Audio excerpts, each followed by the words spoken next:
They really like the President and Vice President of the United States, too, so I think we're doing okay.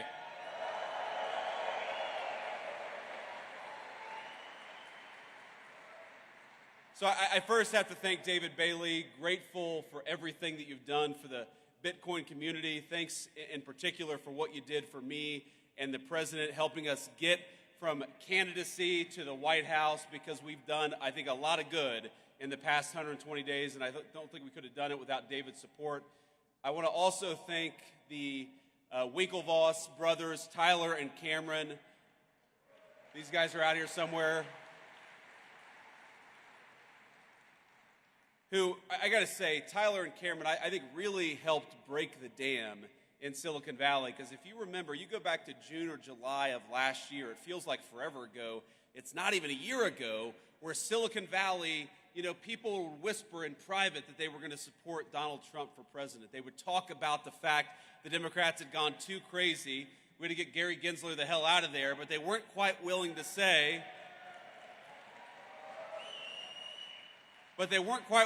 at least not publicly, that they were going to take the big step and support Donald J. Trump. And Cameron and Tyler Winklevoss, I think they were some of the first big names in Silicon Valley to take that step, and a whole host of people followed them. So Cameron and Tyler, thank you for that.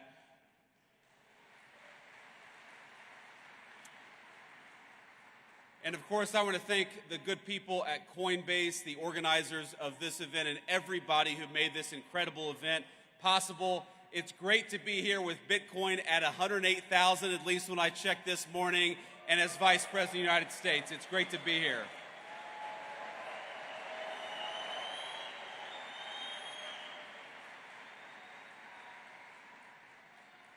Now, you guys know I get to meet a lot of exciting people in my job, but it's been quite a while since I've been to a conference with this level of energy.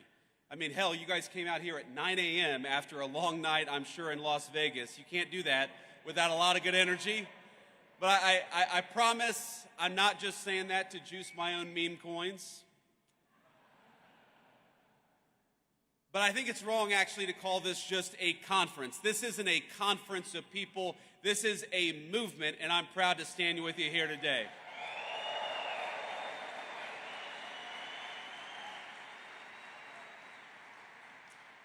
And I think this conference, this movement of people, is where the future of cryptocurrency in this great country gets decided.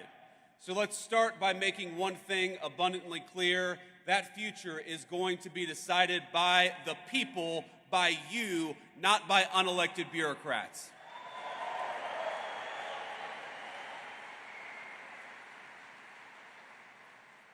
Now, as you all probably know, you've got a star-studded lineup here today, including several of my colleagues in the Trump administration. David, Bo, Hester, I know you're all out there. It's great to be among so many friends and allies. So, I want to speak for just a few minutes about a few things, and I want to talk a little bit about what we've done in the Trump administration. I want to give you a rundown of what this administration is doing on digital assets policy. But I also want to talk about some of the principles that help guide us as we develop this policy. But before that, I want to speak about why I'm personally optimistic about crypto and what it means for the American people. Now, people ask me why I tend to be bullish on the future of innovation in this country. Now, I spent enough time in Silicon Valley to recognize the difference between good tech, technology that boosts our productivity, makes our lives richer, that grounds us in the real world and complements our day-to-day lives. That's the good technology, but there's also some bad technology out there. And when it comes to crypto, I think the last several years have made it clear that we're talking about genuine, ground-up innovation, one that's already improving the well-being of tens of millions of our fellow citizens. I believe it's 50 million Americans own Bitcoin, and I believe that's going to be 100 million before too long.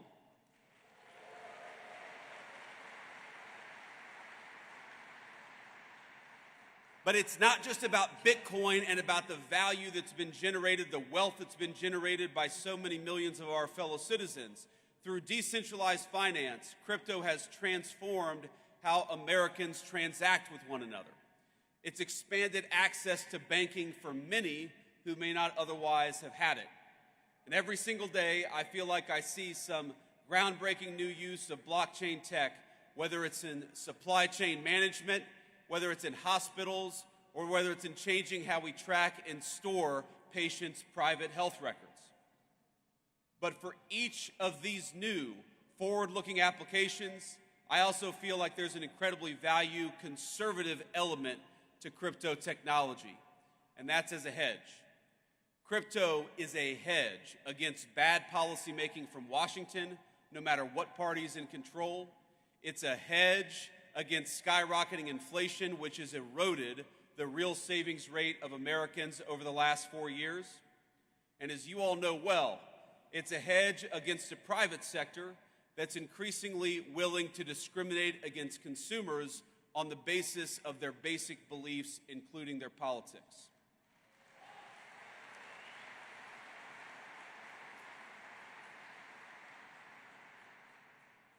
That includes, of course, debanking users for Second Amendment advocacy or for ties to the first Trump administration. In Canada, the government did the same to kill those big truck driver protests in 2022.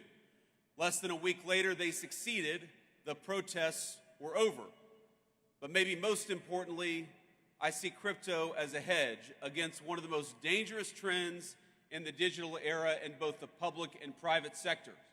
And that's of elites who, rather than innovate themselves, prefer to simply take over and co-opt cutting-edge technologies to assert their control over other people.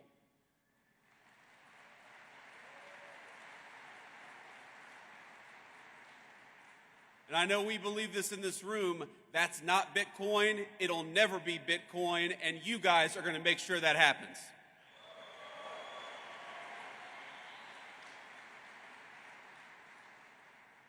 But as you know, there's a new sheriff in town because after 4 years of mistreatment and outright hostility led by Democrat regulators, lawmakers in this country have a choice. Will we lead our nation into a future of financial sovereignty, of innovation, and of prosperity, or will we let unelected bureaucrats and foreign competitors write the rules for us? And I'm here today to say loud and clear, with President Trump, crypto finally has a champion and an ally in the White House.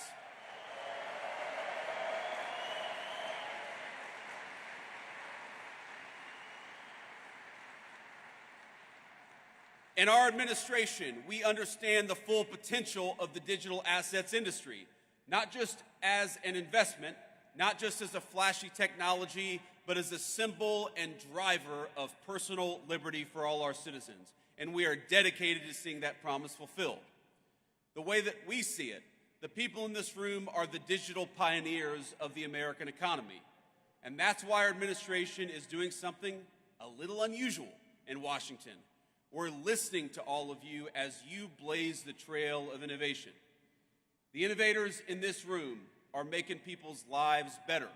You're pushing boundaries and solving problems, injecting unprecedented transparency into how we do commerce. And the way we see it, you all deserve a similar level of transparency and clarity. And most of all, you deserve respect and support from your government, not bureaucrats trying to tear you down.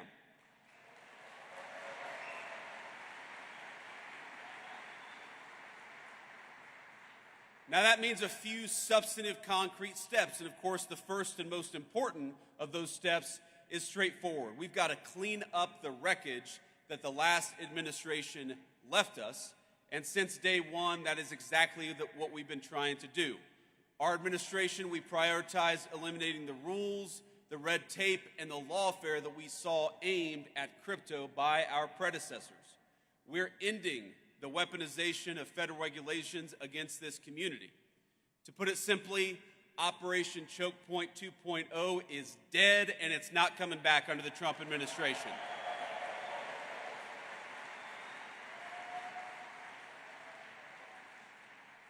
And by the way, it's crazy that was ever even controversial, the idea of using the regulatory power of the government to crush an industry and to crush people who espoused a view that you didn't like. It's crazy, but let my words today serve as Operation Choke Point let me serve as its obituary. Now this is my vow to every single person here. You will never see this administration trying to handicap your community or diminish the impact it's had on the economy. Instead, we reject the Biden administration's legacy of death by 1,000 enforcement actions. We reject regulators. Maybe the most important thing that we did for this community, we reject regulators and we fired Gary Gensler, and we're going to fire everybody like him.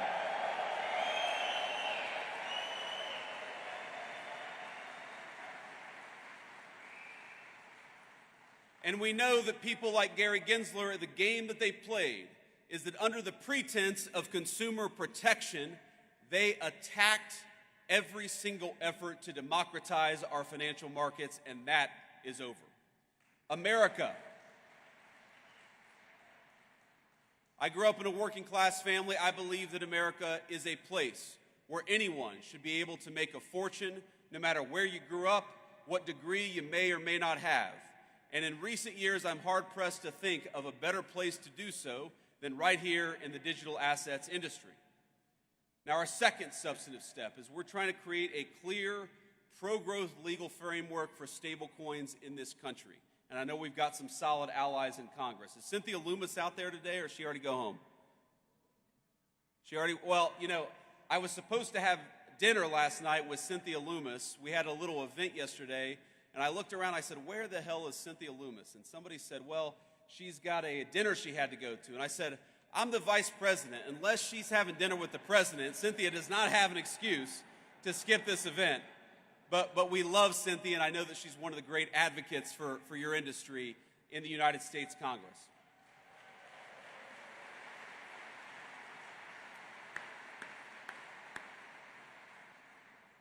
Now, I know, led by Cynthia and other great legislators, Congress is hard at work getting the Genius Act passed and across the president's desk as quickly as possible. And that's an important step.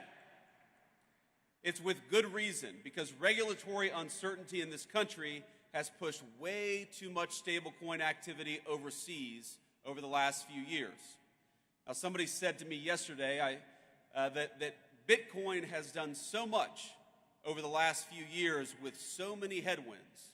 Wouldn't it be nice to have a government that provided some tailwinds to one of the fastest growing industries in our country? And that's what we aim to do.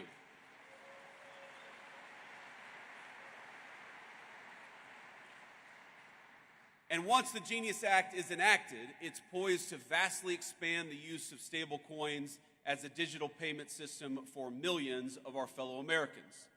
It'll also protect coin holders and inject further transparency into the market. And let me be emphatic on one other point. In this administration, we do not think that stablecoins threaten the integrity of the United States dollar. Quite the opposite.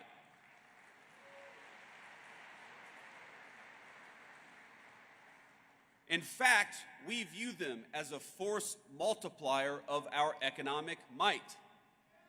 Dollar-pegged stablecoins, particularly once Genius is enacted, is only going to help the American economy, and it's only going to help the American dollar. So, again, we're optimistic that the Senate is able to move quickly on passing a clean Genius Act, and for the House to follow up and do the same. And of course, once that happens, our great President Trump will sign it into law the minute it comes across his desk. Now, when that's happened, when the administration will then fully shift to our third priority, which is to enact a transparent and tailored regulatory framework for digital assets, one that's pro-innovation and fully incorporates crypto into the mainstream economy. And again, I've talked to so many of you over the last couple of days, and the consistent fear that I hear with all the great things that have happened over the last couple of months, the consistent fear that I hear is that there's still this perception that digital assets are not welcome in the mainstream economy. And let me promise you that our effort to change the policy is purely about changing that. We want our fellow Americans to know that crypto and digital assets, and particularly Bitcoin, are part of the mainstream economy and are here to stay.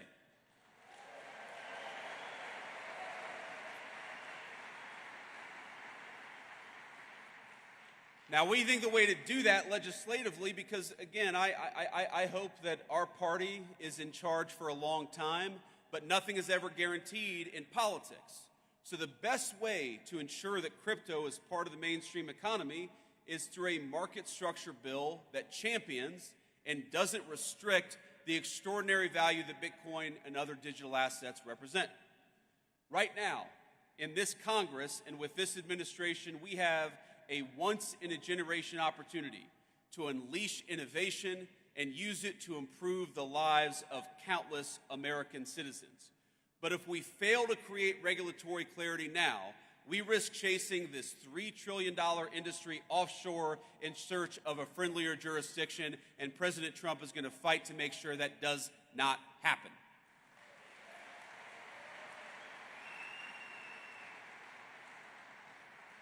Think about this. By locking in smart, pro-innovation rules of the road, we can also make sure that Democrats or anybody else never wage another war on the crypto community.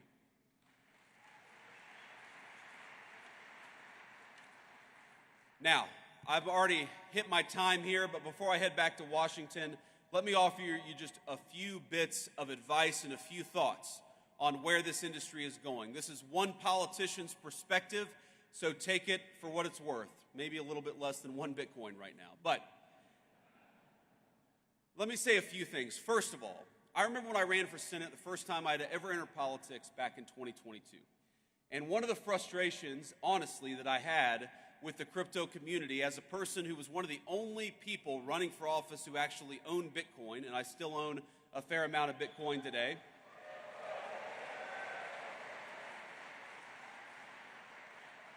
Think about this.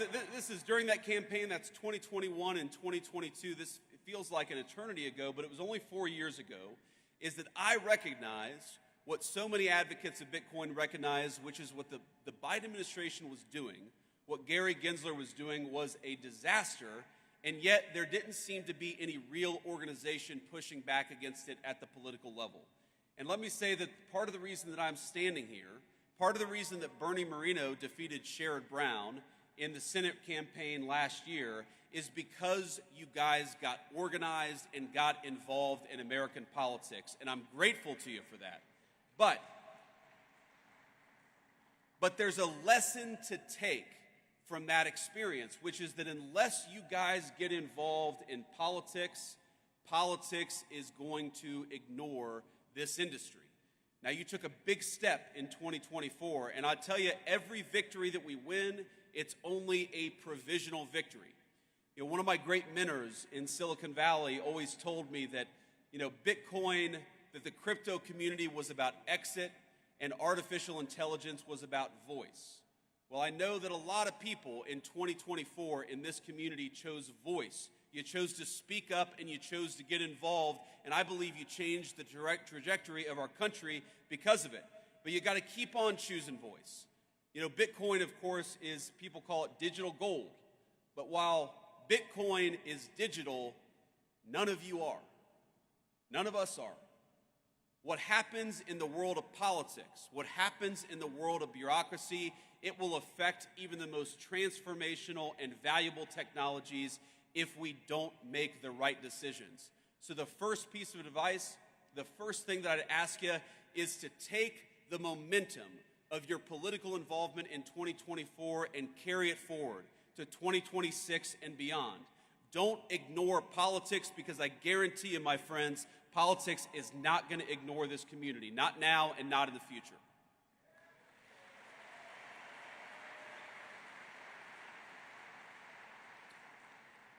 The second thing that I want to toss out there is that we have to start thinking of the long-term strategic implications of Bitcoin.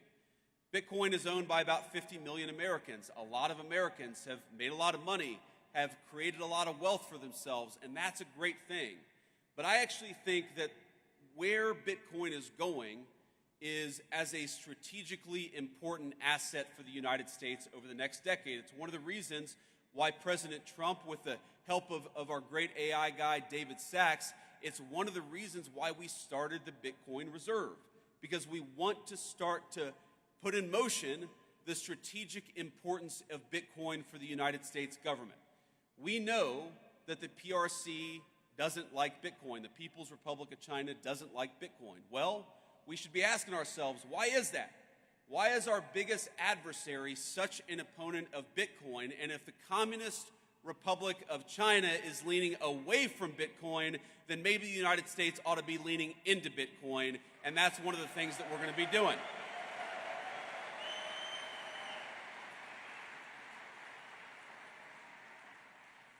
But that's not a vice president standing up here and talking at you. The way that Bitcoin is involved in the strategic future of our country, that's got to be a two-way conversation.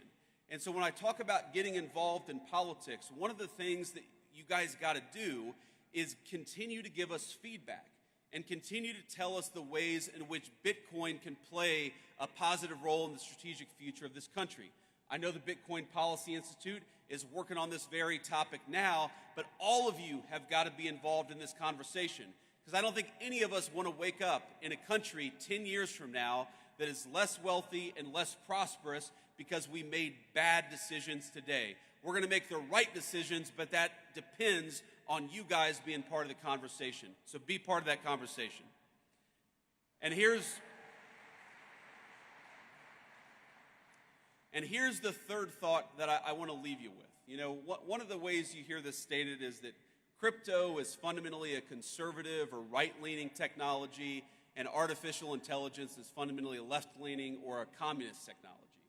Now, I think that overstates things a little bit in both directions, but there's a fundamental element of truth to it. Now, I haven't been involved in the day-to-day operations of a technology company in about 4 years since I entered politics for the very first time. But what I've noticed is that very smart right-wing people in tech tend to be attracted to Bitcoin and crypto, and very smart left-leaning people in tech tend to be more attracted to AI. Again, that's a gross generalization, it's an overstatement, but there's an element of truth to it. But what I'd ask you all is to remember that what happens in AI is very much going to affect, in good and bad ways, what happens to Bitcoin.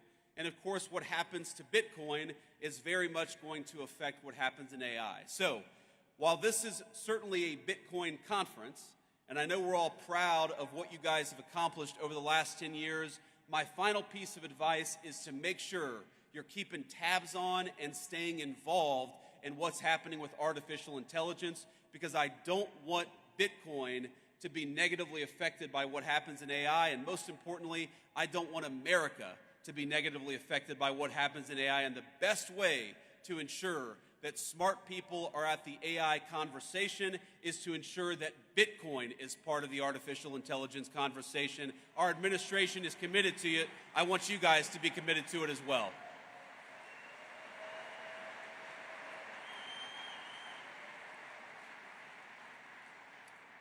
I just want to say in the next few years in the Trump administration, we've accomplished a lot, but we have plans to continue to make big progress for this industry and for the American people who rely on it. The whole of government, we're going to need your help, we're going to need your guidance, we're going to need your encouragement, and at times, yes, because this is politics, our politicians are going to need your pressure. So, have fun this week, but keep the pressure up. And we'll do great things together for our industry, but most importantly, for the cause of personal freedom and the United States of America. God bless you guys, and thanks for having me.